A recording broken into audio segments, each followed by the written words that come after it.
The stars were calm that night, silent and cold, as the small cargo ship drifted through space.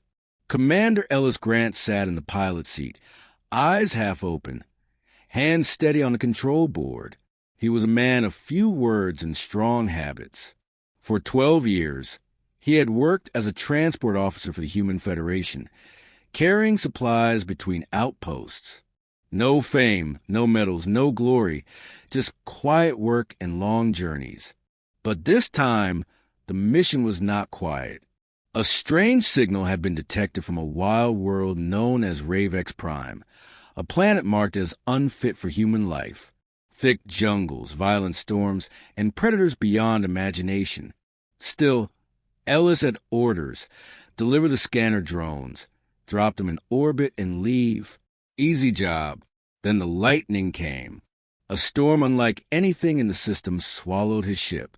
Purple flashes ripped across the sky, tearing at the hull. The control screen blinked red. The engine screamed. Mayday, this is Cargo 17, systems failing, entering atmosphere. Static, then silence. The ship burned through the clouds and slammed into the jungle below. Metal twisted. Fire spread. Inside, Ellis was thrown against his harness. For a moment, there was only ringing in his ears. When he opened his eyes, he saw smoke, sparks, and the color of alien trees glowing blue in the darkness. His head ached, his uniform torn. He tried the radio. Dead. The navigation screen cracked. Still alive, he muttered, coughing. That's something. He grabbed the survival pack, the emergency light, and climbed out through a hole in the hull. The air was thick, heavy, full of strange noises. Something hissed far away. He looked around. The jungle glowed faintly with bioluminescent plants. Shadows moved between the trees. He couldn't tell if they were real or not. Ellis needed water, food, and a safe place to rest. The wreck could last a few days before the power cells failed. He dragged a few crates near the open area and set up a small camp. By nightfall, he had a weak fire going. He sat beside it, staring at the sky. No signals, no stars visible. Just clouds and a hum of insects that sounded too big to exist. Then he heard it, a low growl. He froze. It wasn't close, but it wasn't far either.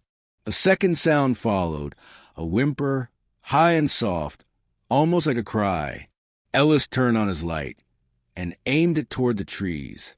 Two glowing eyes looked back at him. He slowly reached for his flare gun. Then another sound came, 3 smaller cries. He took a careful step forward and saw them. In a hollow under a fallen tree were 3 small creatures, cubs of some kind. Their fur was dark silver, striped with blue light, their eyes large and alert. Each had tiny claws and small, sharp teeth. They looked weak, hungry, and afraid. One of them limped forward, sniffing the air. Ellis lowered the flare gun. "You're just babies," he said quietly. He saw the remains of a larger body nearby. Bones, shredded hide. Maybe their mother. Maybe killed by something worse. The cubs made soft clicking sounds, almost like speech. They watched him carefully but didn't run. Ellis felt something strange. Pity, maybe curiosity. He pulled out a protein bar from his pack and broke a piece. "Here," he said, tossing it near the closest one. The cub sniffed it, then grabbed it fast and ran back. The others followed, fighting over the small piece. Ellis smiled weakly. "Guess that means we're friends." He stayed near the fire, watching them eat. For a moment, the crash, the pain, the fear, all of it felt smaller. But deep inside, he knew what these creatures were. Ravex predators. Fast, deadly, and known for killing anything that moved. He should not be near them. Still, when the rain began to fall and the cubs cried again, Ellis took the emergency cover from his pack and placed it near the hollow. He spoke softly. "Stay dry, little monsters. Don't eat me in my sleep." He lay back under a broken panel, eyes half closed, flare gun at his side. The jungle was alive with sounds, the hiss of wind, the growl of distant beasts. Then he heard small steps near his feet. He opened one eye. One of the cubs, the limping one, had walked closer. It sniffed his boot and made a small noise, half growl, half purr. Ellis didn't move. The cub sat down, curling its tail around its body. It looked up at him, blinking slowly, before lying down beside his leg. He didn't know why, but he let it stay. Maybe it was loneliness. Maybe it was something else.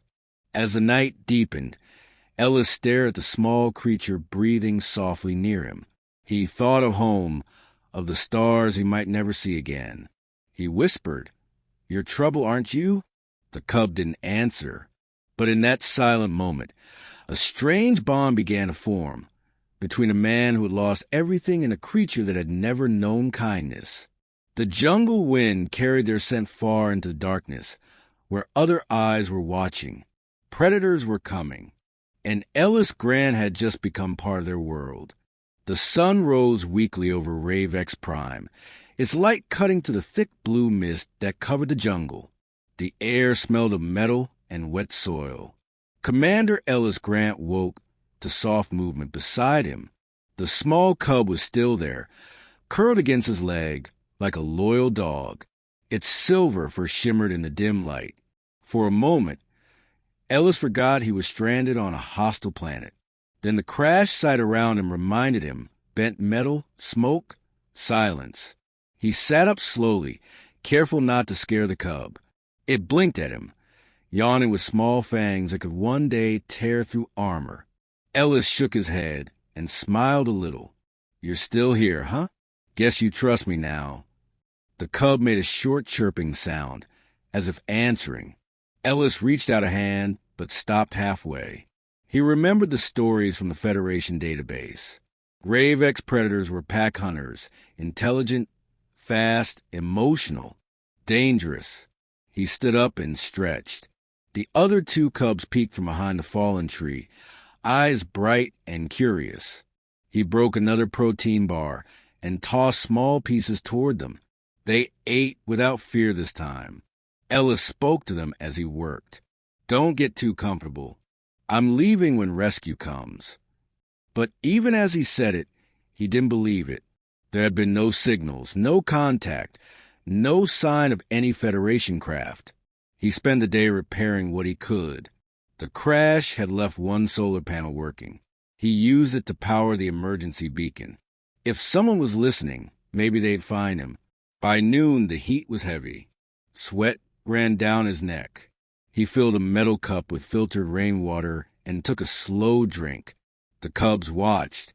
He set the cup down near them. One by one, they came closer to drink. He laughed softly. "You're smarter than you look." The limping cub, the same one that sat beside him, seemed braver than the others. It sniffed his glove and tilted its head. Ellis crouched, holding still. For a moment, man and beast stared at each other. Then the cub stepped closer and placed one small paw on his boot. Something in that simple act changed everything. Ellis didn't feel fear anymore. He felt connection. That night, the jungle came alive again. Howls echoed in the distance, deeper and louder than before. The cubs hissed and pressed close to Ellis's fire. He checked his flare gun. Only 2 shots left. He set up a circle of broken metal around the camp as a barrier. He whispered to himself, "Let's hope they're not smart enough to climb." Hours passed. Then the air shifted. The fire flickered. The cubs went silent. Ellis knew that feeling. Something was watching. He turned slowly, flashlight in hand. 2 yellow eyes glowed beyond the trees. Much larger this time. A full-grown predator. It stepped forward. A creature twice his height, covered in silver scales and thick fur. Its claws dug into the soil. The cubs whimpered. Ellis aimed his flare gun, but held his fire. The beast looked from him to the cubs. A low growl shook the ground. Ellis spoke softly. I'm not your enemy. The creature roared. He fired the flare. A blinding red light shot into the sky, bursting near the canopy. The sound and heat drove the beast back, but only for a moment. It circled, snarling. Ellis grabbed a piece of burning metal and swung it. Sparks flew. Go. Get out of here. The cubs huddled behind him. The predator lunged. Ellis fell backward, scraping his arm on the wreck. Just as it raised a claw, one of the cubs bit at its leg. The others joined, growling and snapping. The large predator swung its tail, knocking debris aside, but the cubs didn't run. Ellis reached for a sharp pipe, drove it into the creature's side, and yelled. The beast screamed, stumbled, and retreated into the shadows. Silence followed, broken only by the heavy breathing of man and cubs. Ellis sat on the ground, chest pounding. You saved me, he said softly. The limping cub limped closer, its fur burned at the edge, but its eyes were calm. It rested its head against his arm. Ellis felt something tighten in his chest, something he hadn't felt in years. Trust. He reached out and scratched gently behind its ear. The cub made a soft sound, almost like a purr. Guess we're in this together now, he whispered. He named the cub Rix. That night, the four of them sat around the fire. Ellis shared his last ration bar. The cubs ate carefully, no longer fighting. He spoke to them about stars, ships, and home, knowing they didn't understand, but needing to say the words anyway. Above them, the storm clouds rolled again. But this time, Ellis wasn't afraid. He looked at the cubs and said, Tomorrow we build something better, a real camp. You'll see. The jungle whispered around them. Sound of creatures moving in the dark, curious and cautious. Ellis didn't know it yet, but the bond he had formed with the cubs would soon echo across the entire planet. A man alone had shown kindness to predators, and the world was already beginning to change. The stars watched in silence as the human and the cubs slept together beside the dying fire, each dreaming of survival, unaware that destiny had already found them. The second night on Ravex Prime came colder than the first. The wind carried a strange hum that moved through the metal wreck like whispers. Commander Ellis Grant sat by a small fire, sharpening a piece of broken hull metal into a crude blade. His clothes were dirty, his face marked by cuts, but his eyes still carried calm focus. Beside him, the three cubs slept close together. Rix, the limping one, lay nearest him, one paw resting on his boot as if claiming him as part of the pack. The bond between them had grown fast, but Ellis knew the jungle around them was always watching. The flare he had fired the night before still haunted his mind. It had scared off one predator, but it also told every creature in the area that something new was living in the ruins. He stared into the fire and whispered, "We'll need better defenses." When daylight came, he began working. He used metal scraps to build sharp barriers around the camp. The cubs followed him everywhere, curious and playful. One brought him a stick, proud like a hunter. Another climbed over a crate, growling softly as if guarding him. Ellis smiled. "Good job, soldier," he said to Rix, handing him a small piece of dried ration. "You'll make a fine guard dog, or a cat, or whatever you are." By sunset, the jungle turned dark blue again. Strange insects filled the air with their buzzing song. Ellis had managed to connect a small power cell to his broken scanner. The screen flickered, weak but working. He could see faint heat signatures around the wreck. Something big was moving in circles. He frowned. "They're hunting," he said quietly. The cubs froze, ears twitching. Rix gave a low warning growl. The fire crackled, but the night beyond it was too quiet. Then came the sound, deep footsteps in the mud. 1, 2, then silence. Ellis raised his makeshift blade, his other hand holding the flare gun. He whispered to the cubs, Stay behind me. A shadow moved near the trees. The scanner blinked. 3 heat sources this time. They were surrounding the camp. Ellis's heart pounded. He had no armor, no rifle, just a dying fire and 3 half-grown cubs. The first predator appeared, tall, sleek, and terrible. Its body shimmered under the moonlight, armored with scales and fur that reflected the firelight. Its eyes glowed gold. Another appeared to the left. Then another. Ellis stepped forward, yelling, "Back off!" The sound echoed uselessly.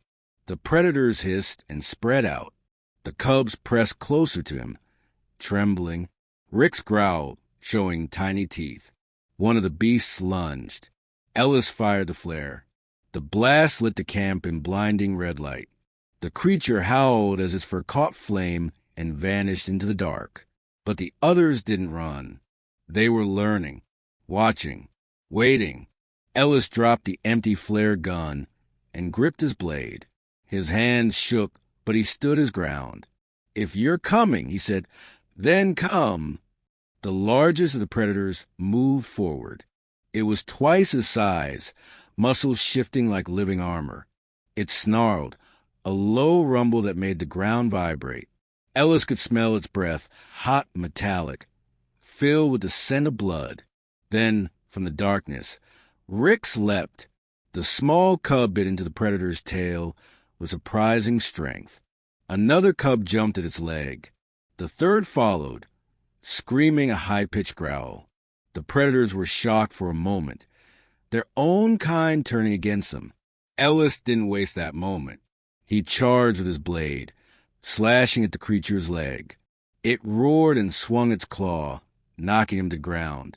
Pain shot through his shoulder.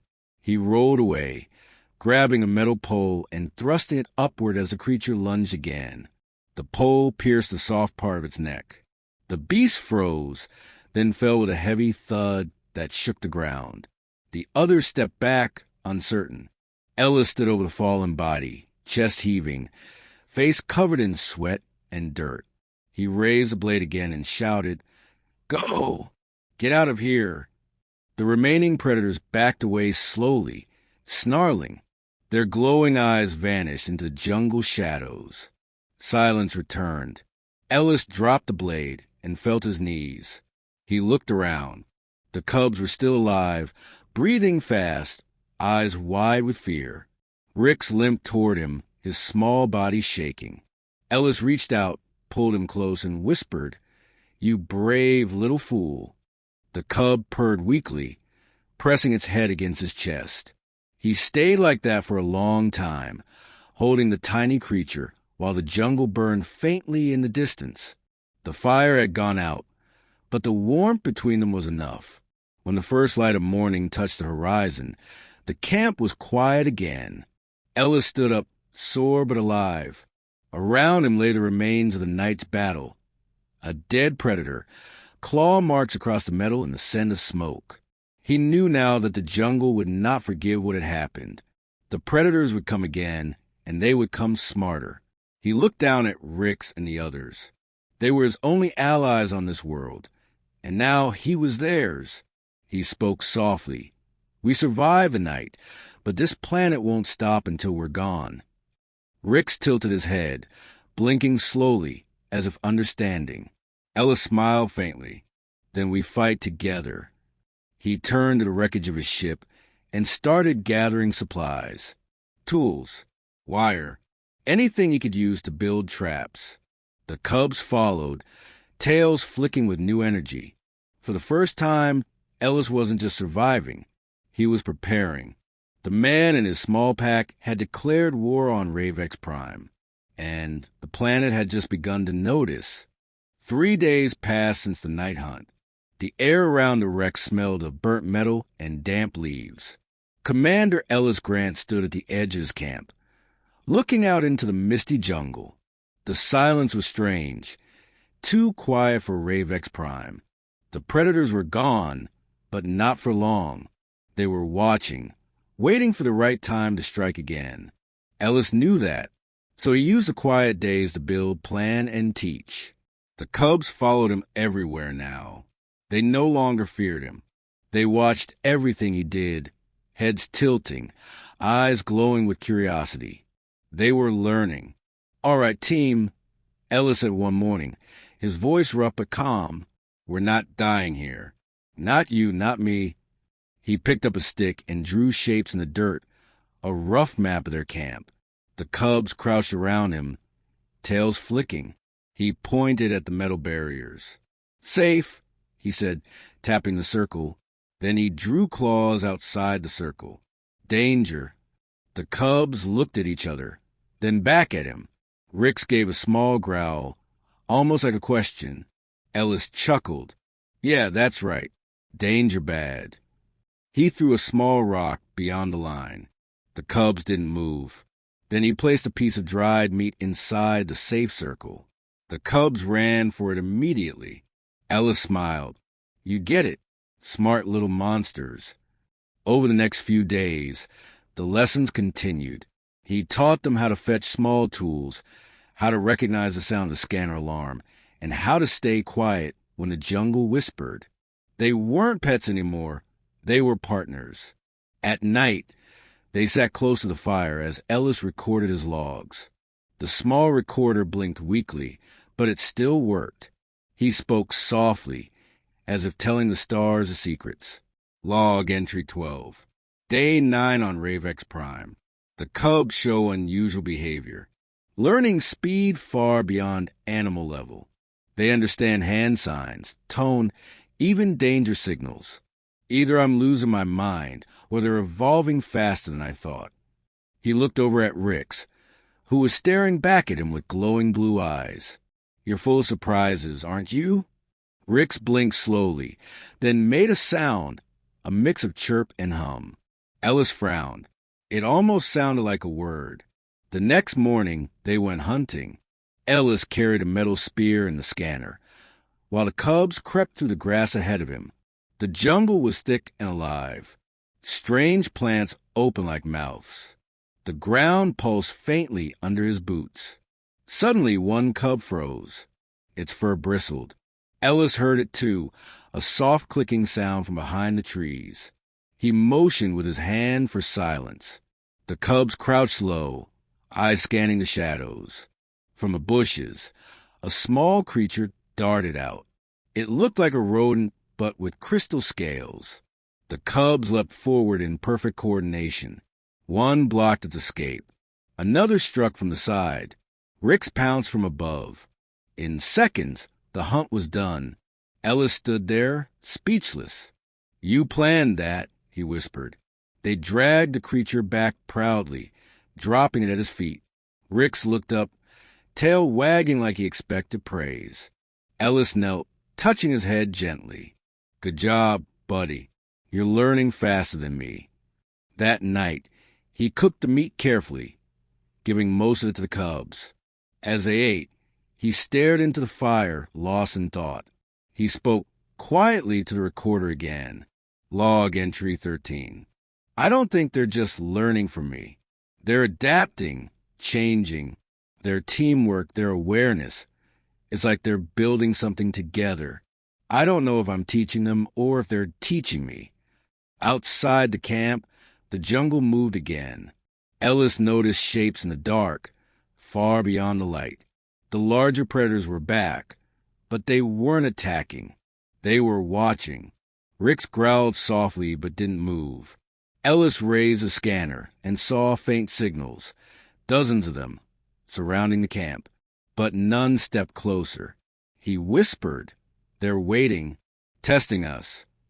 He turned off the scanner and sat quietly. The cubs pressed close, their glowing eyes reflecting the fire. Ellis placed a hand on Rix's head. "Let them watch. We'll be ready." The next morning, he began to train again. This time, he built traps using wire and broken ship panels. He showed the cubs how they worked, how a simple pull could drop a net or trigger a sound alarm. Rix copied his movement with his paw. When the trap clicked, Rix made a short, proud noise. Ellis laughed. "You're too smart for your own good." By the third day, they were working as a unit. The cubs would drag branches, place rocks, even dig small holes under Ellis's direction. It was no longer a man training beasts. It was a team preparing for war. That evening, a storm rolled over the jungle. Lightning split the sky in purple streaks. The wind howled through the wreck, shaking the metal walls. The cubs huddled close. Rix climbed onto Ellis's lap, trembling. Ellis wrapped his arms around him. "You're okay," he whispered. "Storm will pass. It always does." Outside, a faint roar echoed, distant, deep, but familiar. The same sound from the first night. The leader of the predators. Rix raised his head and growled softly, not in fear, but in challenge. Ellis looked into his glowing eyes and saw something new. Strength. He whispered, "You're not just surviving anymore, are you?" The storm raged on, but inside that broken ship, something powerful was taking shape. A bond that could no longer be broken. And somewhere in the endless jungle, the predators listened and began to change too. 2 weeks had passed since the storm. Ravex Prime's jungle had grown quieter, almost respectful to camp that now stood strong among the ruins. The wrecked ship no longer looked like debris. It looked like a small fortress. Commander Ellis Grant worked beside his companions every day. Rix and the other 2 cubs had grown fast, their muscles firm, their eyes brighter. They no longer acted like frightened animals. They moved with confidence and discipline, watching the trees and responding to every sound. Ellis smiled as he adjusted a metal antenna on top of the wreck. "That's it," he said softly. "Almost done." The signal tower blinked with a weak green light. After weeks of silence, his distress beacon was finally transmitting again. He looked at the sky and whispered, "If anyone's listening, please hurry." For the first time in a long while, Ellis felt hope. Maybe, just maybe, he could go home. That night, he sat by the fire, speaking to the cubs like old friends. "When they come, they'll help us. You'll be safe. No more hiding." Rix tilted his head, curious. Ellis smiled. "Yeah, they're humans like me. They'll take care of you." But deep down, a small voice inside him asked, "Will they?" He brushed the thought aside. Days later, the sound came, faint at first, then growing louder. Engines. Human engines. Ellis dropped his tools and ran to the open clearing. A ship was descending through the clouds, a small Federation patrol craft. His heart raced. "They found me." The cubs growled, uneasy. Rick stepped in front of him, as if to protect him from the noise. Ellis knelt and placed a hand on Rix's head. "It's okay, buddy. They're friends." The ship landed with a heavy thud, kicking up dust and leaves. The ramp lowered and 3 soldiers stepped out, silver armor gleaming, rifles ready. "Identify yourself," one shouted. Ellis raised his hands. "Commander Ellis Grant, Cargo Division, crash survivor." The soldiers approached cautiously. Their leader, a tall woman with a scar across her cheek, lowered her weapon slightly. "We've been tracking your signal for days. We thought you were dead." Ellis laughed shakily. "Almost was.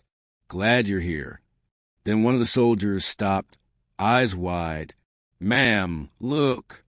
The cubs had stepped into the open, tall now, sleek, their fur glowing faintly in the light. Rick stood at the front, staring at the humans with narrowed eyes. The soldiers raised their weapons instantly. "Predators. Step back, Commander." Ellis spread his arms. "No, don't shoot. They're not enemies." The captain frowned. "Are you out of your mind? Those things kill humans." "Not these ones," Ellis said. "They saved me. They're intelligent. They understand us." One soldier whispered, "They're evolving." The captain shook her head. "That's exactly why they're dangerous." She signaled her team. "Take aim." Ellis stepped in front of Rix. "Stand down." That's an order. But he wasn't their commander anymore. 3 rifles pointed past him. Rix growled, teeth bared. The other cubs crouched low, ready to fight. Please, Ellis begged. Don't do this. They're just... The sound of gunfire shattered the air. The first shot hit the ground near Rix. The second hit one of the smaller cubs. A flash of light, a cry of pain. The young creature fell to the dirt, trembling.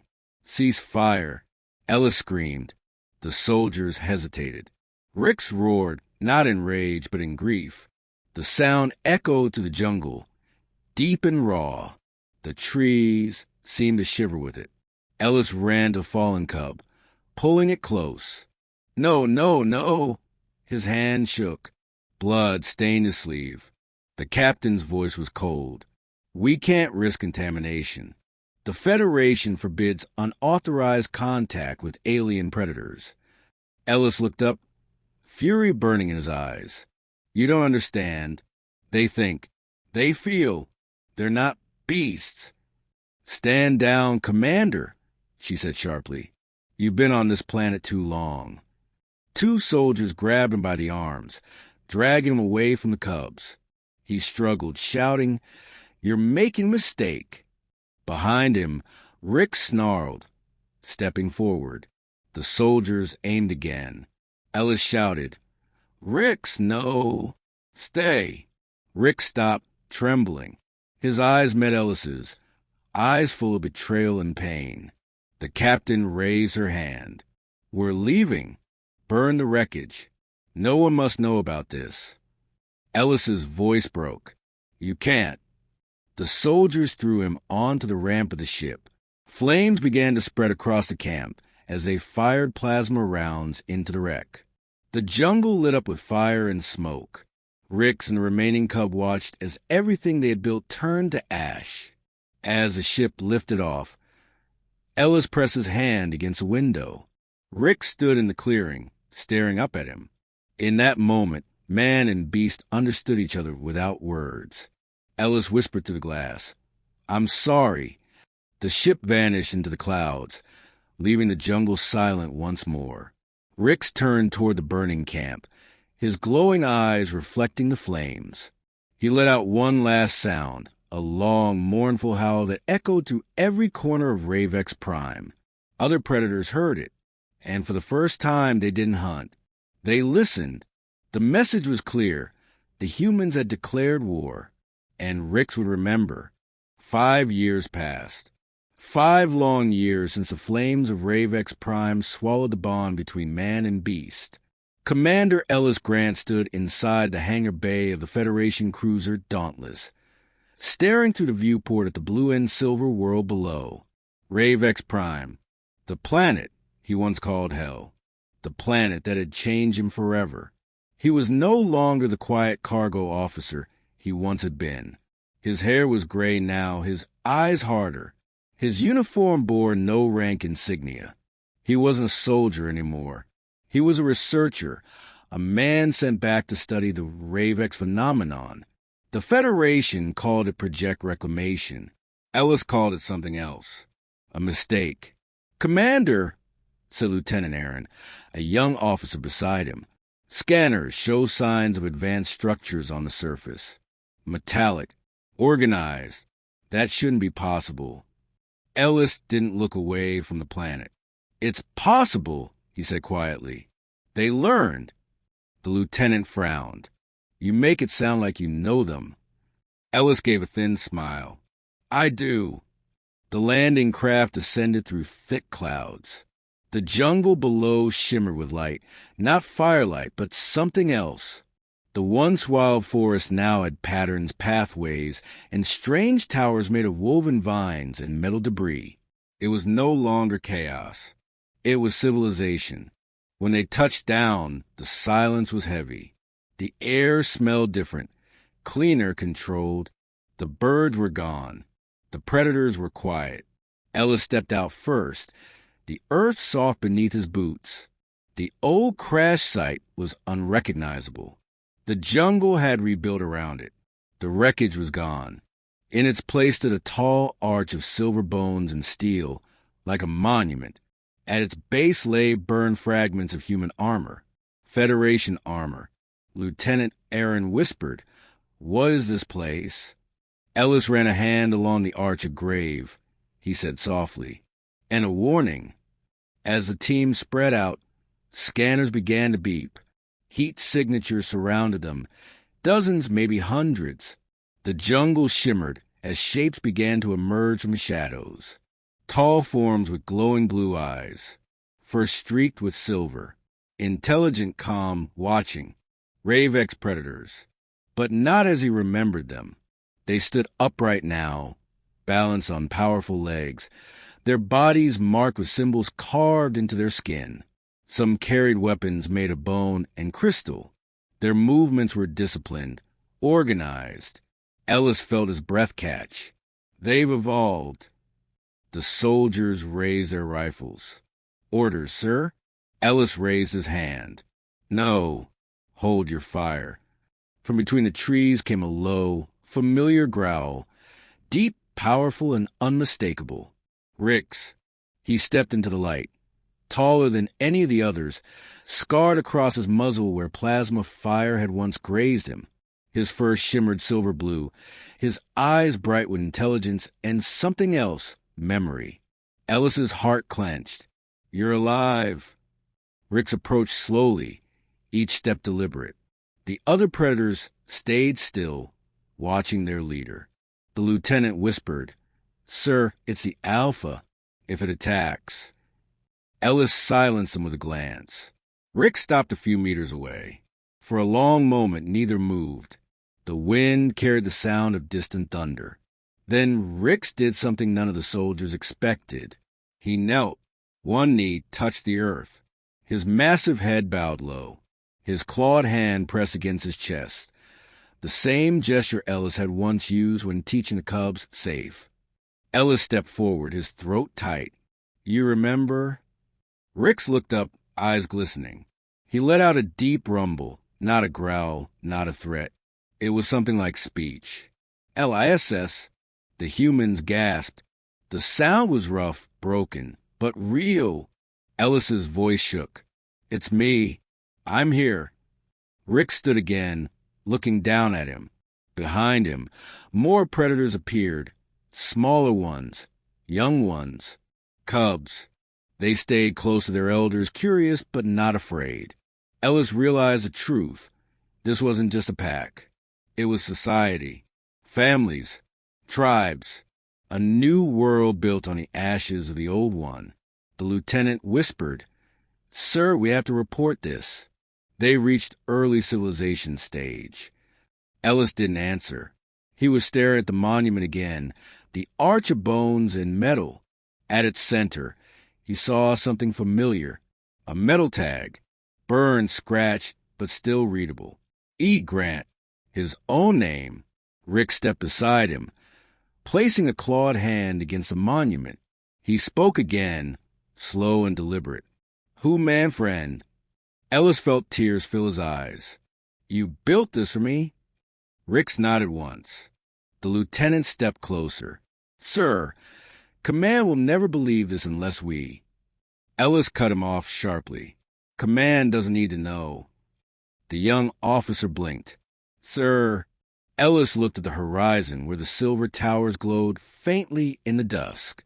"If the Federation comes here again, they'll see only threats. But I see life. I see hope." He turned back to Rix. "I won't let them destroy what you've built." Rix tilted his head, understanding more than words could explain. He reached out, touching Ellis's shoulder lightly, careful, respectful. For a moment, it felt like 5 years had never passed. The jungle hummed softly, alive and listening. Ellis stepped back toward the shuttle, looking one last time at the monument, his name carved into legend. He whispered, "You don't need saving any more, do you?" Rix watched silently as the humans boarded the ship. When the engines roared to life, he raised his hand, palm open, fingers spread. Ellis mirrored the gesture from the window as the ship lifted away. two beings from different worlds, united by something beyond words, trust. As the ship disappeared into the clouds, Rix turned to his people and let out a deep, echoing call. It rolled through the jungle like thunder. It wasn't a roar of war.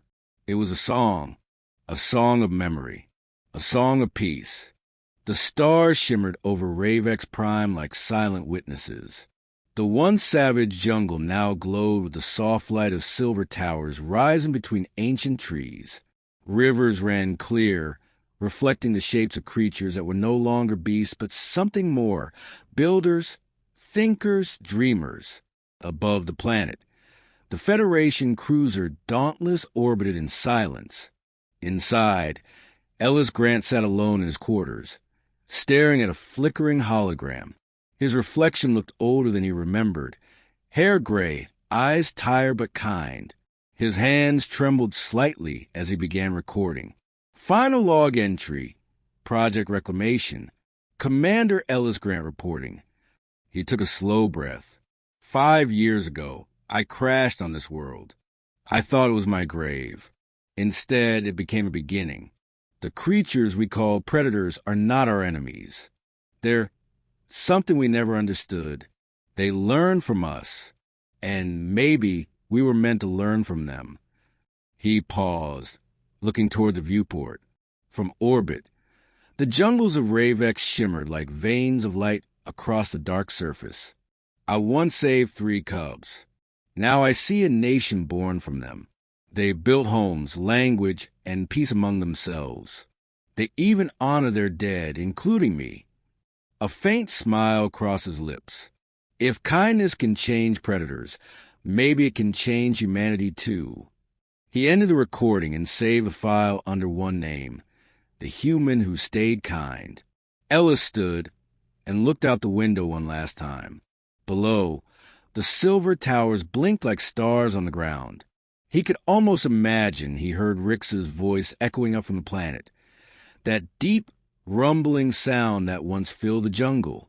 He whispered, "You did it, old friend." Down on Ravex Prime, Rix stood at the base of the monument, the same arch built from metal and bone. The jungle was quiet around him. He wore a necklace made from a shard of Ellis's ship, polished smooth. His claws traced the human letters carved into stone. E. Grant. Behind him stood young Ravex, cubs no older than he once was. They listened as he spoke in a deep, rhythmic voice that carried through the trees. Human, Grant, friend, not prey, not master, friend. The cubs repeated softly, learning the words of their ancestors.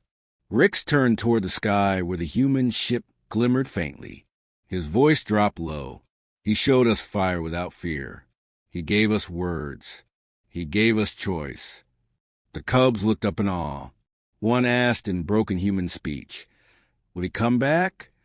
Rix looked at the sky for a long moment. Then he shook his head gently. "No, but his light stays."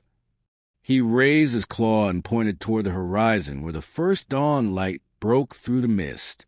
"We are the light now." Years later, the story spread beyond Ravex Prime. Explorers who visited the system reported peaceful contact with an intelligent species calling themselves the Ravine. They traded knowledge, language, and art. Unlike most new civilizations, the Ravine welcomed humans. They built shrines not to gods, but to a single human name. Every shrine carried the same carved symbol, a human hand and a Ravex claw, side by side. Historians called it the Ellis Accord. It became one of the greatest lessons in the Federation's history, that empathy, not conquest, could shape evolution. On Earth, decades later, a classroom of young cadets sat watching an old holovid. The teacher, a gray-haired woman in a Federation uniform, stood before the screen. The hologram flickered to life. The image of Ellis appeared, older, smiling faintly as he gave his final message. "We thought strength meant control, but real strength is mercy. Sometimes the smallest act of kindness is enough to change a world." Remember that, and you'll never truly be alone among the stars." The students watched silently. When the recording ended, one young cadet raised his hand. "Ma'am, is it true the ravines still guard the place where he crashed?" The teacher smiled. "Yes, to this day. No human who visits that world is ever harmed. They call it the Haven of the Kind One." The cadet looked thoughtful. "Do you think he knew what he started?" The teacher looked at the frozen image of Ellis on the screen, the man who had once fed starving cubs in the dark. "No," she said softly. "I think he only did what he thought was right." Far across the stars, on Ravex Prime, the jungle was quiet again. The monument still stood tall under the twin moons, vines growing gently around its edges. Fireflies drifted in the night air like tiny stars. Rix's descendants, taller now, wiser, their eyes full of calm intelligence, gathered beneath it. They sat in a circle, their deep voices humming an ancient song. The melody rose and fell like the sound of the wind through metal. It was the song Rix had once sung, the one born from grief and turned into hope. One young ravine looked up at the monument and whispered in perfect human words, "Thank you, Ellis." The wind shifted, carrying the sound to the trees, the rivers, across the silver towers, and up into the sky, past clouds, past the orbiting ships, and into the endless dark between stars. There, in that silence, it was said that a faint echo answered back. A human voice, soft but proud. "You're welcome.